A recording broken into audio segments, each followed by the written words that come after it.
another question I usually don't ask about, but I'm going to ask you because I trust you to be honest about this. Why did your company fail? I used to think when companies fail, there's like probably this like one thing that caused it to happen. But the more I look back on this, I just think there were a number of things. But I can just like highlight 2 or 3 of them because we don't have the time to go through all of it. The number one thing is we rapidly scaled a broken product, essentially. And so I think it's okay to scale a product that's not fully there. It's a little bit broken, stuff like that. But we were just pumping the growth on something that wasn't clearly working. And what do I mean by that? So the product itself was people essentially booking cleaning and the cleaning get done. And that worked really well when we were just in San Francisco and LA. That was the first 2 markets. But once we started getting more cleaners on the platform and more jobs getting done, that product, when you scale that product, you have to have different features and you have to have different, operational techniques to get that all done in a smooth manner. And so instead of pausing or maybe just slowing down growth a little bit, we were just essentially scaling up like this thing that just kept getting worse and worse and worse. And so you can sort of see it in the numbers. Like I tell most people who are building marketplaces, like, or any type of consumer type company, like you can look at retention, you can look at your review ratings, like 1 star to 5 star, you can look at NPS and all this kind of thing. But ultimately you just go back and look at retention. And like I said, in the beginning, our retention was great.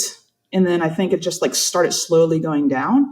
And then I think there's always this threshold that it's different for every company, but if your retention numbers get below a certain point, like you should stop. You should stop and fix the thing and go. But I think as a first-time founder, you're just addicted to growth and you want to keep growing. You've got investors who are telling you, yeah, keep growing, keep growing, keep growing. You can fix it along the way, but it just gets complicated. Our company, I don't know, it got to almost 300 people at some point, not including the contractors, the cleaners on the platform. And as you add more people to it, the communication overhead gets a lot harder and it's just hard to fix things. And so, even something small like putting in one new feature took weeks of rollout because it's not just, and we're in a lot of cities. And so it's not just like, let's roll out to everyone in San Francisco. You got to have this whole plan to roll out to everywhere. And then you can't iterate because did that feature work or not? That took about a month to figure out. And it's just like rolling back or just trying to improve on it was just very hard. And so I think if we had done the thing where we're in 3 or 4 cities, really got the product, grew really fast in those cities, figured out how to get to some level of growth with those good retention numbers, we would have been much better off going to like the 30 other cities that we went to. Oh, wow. You went to 30 other cities. Yeah. And so it was just too aggressive. I mean, we were in Europe at that time. Oh my gosh. Wow. Yeah, we were just everywhere very fast. And then there was also, we got into a price war. Like the whole cleaning thing became like a bunch of companies started coming into the space. And yeah, we got into price war. Like we started offering $19 cleanings. Like, how can you make money on $19 cleanings? So the answer is you can't, because you gotta pay, the cleaners to do the job, and they're not going to do that job for $19. I mean, the idea was get them in the door and then get them to, book the next cleaning.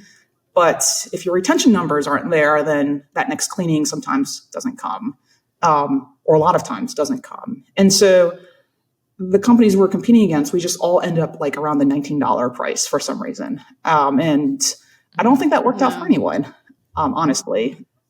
The lesson learned there is you should know what your competitors are doing. That's smart, but you shouldn't be, measuring yourself against them. Like build your own high quality product.